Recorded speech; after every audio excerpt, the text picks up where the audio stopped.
काल सरकारनं विरोधी पक्षाला बोलिलं होतं बैठकीला. बैठक होती मराठा आरक्षणाची. यांना काय रोग आला तर जायला, यांना जायला काय झालं? मराठा आरक्षण ओबीसी आरक्षणातून द्यायचं का नाही द्यायचं असं त्यांचं म्हणणं आहे. बरं का, मी मीडियात ऐकलंय. त्यांचं म्हणणं आहे ओबीसीतून मराठ्याला आरक्षण द्यायचं आणि ओबीसीतून आरक्षण देण्यासाठी ती बैठक होती. मग याने जाऊन म्हणायचं ना, या विरोधक कोण येते महाविकास आघाडीवाली, द्या ओबीसीतून म्हणून. तुम्ही लपण कोण बसले? मराठ्याचं मतदान घ्यायला गोड लागत का?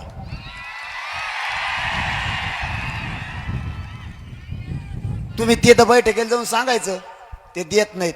बरं बार बार नाही गेले तर जका नका जाऊन द्या. समजा महाविकास आघाडीवाले, काँग्रेस राष्ट्रवादी कोण कोण येतं, काँग्रेस लयच काँग्रेस झालेत त्यांच्यात बी. रानात उगल्यासारखं कोणकडं उगत येत.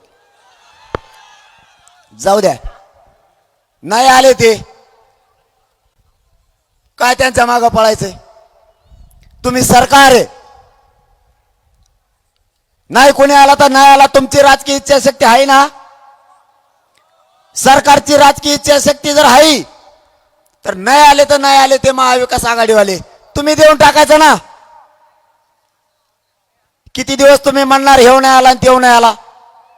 मग ते नाही आले म्हणून काय मराठाला आरक्षण नाही द्यायचं का आता?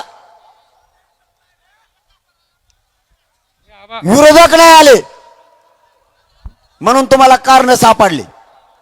ते नाही आलेत, नाही आले हिंडून त्यांना वाड्या वागडीने इकडं नाही आले कुठं. तुम्ही द्या ना, तुम्हाला द्यायचं नाही. मला तर असा डाऊट यायला लागलाय, हे दोन्ही सारखेच आहेत. महाविकास आघाडीवाले बी महायुतीवाले बी हे ठरवतात वाटतं अंधारातून. तू आणल्यासारखं कर, मी रडल्यासारखं करतो. तुम्ही यायचं नाही आम्ही म्हणत, तुम्ही आले नाही आणि ते आले की यांनी नाही यायचं. माझं तर असं म्हणणं आहे सगळ्या मराठ्याला, आपण आपले नेते जर असले कोणी त्यांना फोन लावून सांगा रे ओबीसीतून आरक्षण मागा म्हणून, नाही तर गावातच येऊ नको म्हणा आमच्या दारात. का रे बाबा, तुम्ही सगळ्यांनी मिळून का रे आमचा जीव घ्यायचं ठरवलंय? 70 वर्षापासून आम्ही तुम्हाला मोठं करून ठेवलं. आमच्या मदतीला तुम्हाला कधी यायचं रे? कधी काळी आमच्या लेकराच्या डोळ्यातले अश्रू तुम्हाला नाही का पुसायचे? आम्ही काय मागितलं तुम्हाला? फक्त आमच्या हक्काचं आरक्षण. ओबीसीत आमचं 150 वर्षापासून आरक्षण आहे, फक्त तेवढं मागितलं आम्ही. का रे तुम्हाला दोघाला बी एकमेकावर ढकलायचंय? काय पाप केलंय माझ्या मराठ्याने? काय चूक केली मराठ्याने तुम्हाला मोठं करून? तुमचा बाप झाला की तुमचा आजा, तुमचा आजा झाला की तुमचा नातू आम्ही निवडून द्यायचा. ही चूक केली का आमच्या मराठ्यांनी? का आमच्या मराठ्यांच्या लेकराच्या बाजूने तुम्ही बोलत नाहीत? महाविकास आघाडी असो नाही तर महायुती असो, कधी काहीतरी जनतेकडे बघा. नुसतेच हे आले नाही ते आले नाही रडत बसायचं. ते नाही आले तर नाही आले, तुमची इच्छा आहे तर तुम्ही देऊन टाका. तुमचीच इच्छा नाही असं सांगा ना. त्यांच्यावर आणि यांच्यावर तरी कशाला ढकली दा? ही जनता तुम्हाला डोक्यावर घेऊन एकदा देऊन बघा. ही आक्रोश बघा एकदा येऊन. किती भयानक विदारक परिस्थिती मराठ्यांची झाली. आमचेही स्वप्न आहेत. आमचा शेती करणारा मराठ्याला वाटतंय त्याचा मुलगा नोकरी करावा. टेम्पोवर रिक्षावर असणारा मराठ्याला वाटतंय माझाही मुलगा अधिकारी व्हावं. हमाली करणाऱ्या मराठ्यालाही वाटतंय माझ्या वाट्याला आलेलं कष्ट नको आता माझ्या लेकराला. माझं पण लेकरू अधिकारी झाला पाहिजे. एसटी वरचा ट्रक वरचा ड्रायव्हरला वाटतंय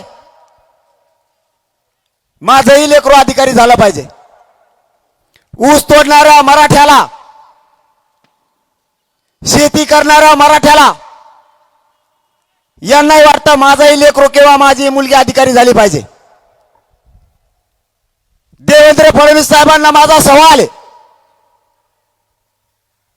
आम्ही स्वप्न नाही बघायचे का? आमच्या हक्काचं असणारं आरक्षण तुम्हाला नाही द्यायचं का? शिंदे साहेब तुम्हालाही सांगतो, तुम्हाला किती बळी घ्यायचे आमच्या मराठ्यांचे, आणखी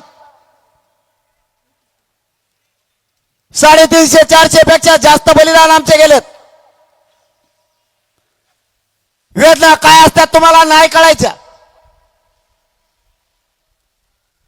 एकदा आत्महत्या झालेल्या घरात जाऊन बघा.